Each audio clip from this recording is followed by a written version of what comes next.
Est-ce que ça vous dirait de voyager un petit peu maintenant? Oui, bien Alors, sûr. on va ouvrir notre fenêtre sur le monde. Nous allons partir en Inde, à New Delhi, où nous attend notre correspondante Angélique Forget. Bonjour Angélique. Vous allez nous parler aujourd'hui d'une passion, allez, d'une religion carrément dans le pays. C'est le cricket. Après des mois d'arrêt en raison du Covid, le championnat va reprendre et c'est tout un peuple qui vibre. Bonjour Maya, absolument, c'est la bonne nouvelle de la rentrée. Après 5 mois d'arrêt, les fans de cricket vont pouvoir retrouver leur équipe préférée, les voir jouer à nouveau puisque le championnat reprend. Il a été arrêté en avril dernier. Je suis sûre que vous vous souvenez de cette violente deuxième vague de l'épidémie qui avait frappé le pays. Les hôpitaux débordaient de malades, ont manqué d'oxygène.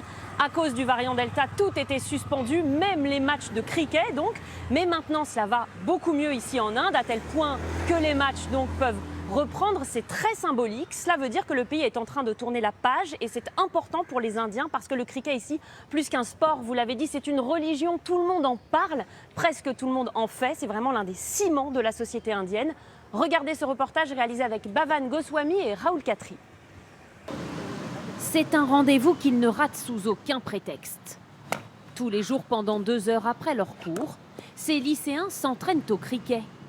Des passionnés qui n'attendent qu'une chose, le retour du championnat indien. J'aime tellement ça, j'ai très envie que ça recommence. Bien plus qu'une passion, le cricket en Inde est une obsession qui fait battre le cœur de toute la nation. Il se joue partout, dans les rues, les stades, même dans les parkings. Le sport de tout un peuple. Moi, je peux sécher des cours pour du cricket. Nous les Indiens, on est fous de ça. Moi-même, en tant que fille, j'adore. Alors forcément, le redémarrage de la saison est un événement. Sur les chaînes de télévision, les spots publicitaires comme celui-ci s'enchaînent. Avec un message, fini la deuxième vague de l'épidémie, le championnat va redonner le sourire aux familles indiennes. Pour ce passionné, auteur d'un blog sur le cricket, aucun doute, la reprise des matchs symbolise enfin le retour à une vie normale. On va pouvoir avoir des discussions plus positives. Quand l'économie allait mal, quand le Covid ne faisait que progresser, il n'y avait pas beaucoup d'énergie positive. Maintenant que le championnat reprend, la question c'est « mais qui va gagner le prochain match ?» Pour cette reprise, les organisateurs du championnat attendent déjà pas moins de 100 millions de téléspectateurs. Ça fait rêver. C'est incroyable, la vie reprend parce que le championnat reprend, Angélique. Les discussions, on l'a entendu, elles ne vont donc plus tourner autour du Covid. Justement, où en est l'épidémie en Inde ?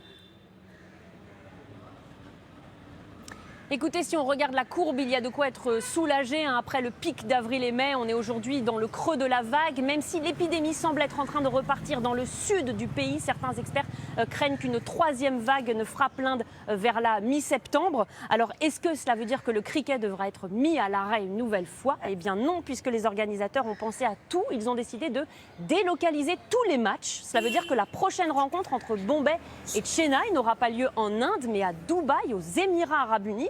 C'est un peu comme si un match entre le PSG et l'OM avait lieu à Madrid.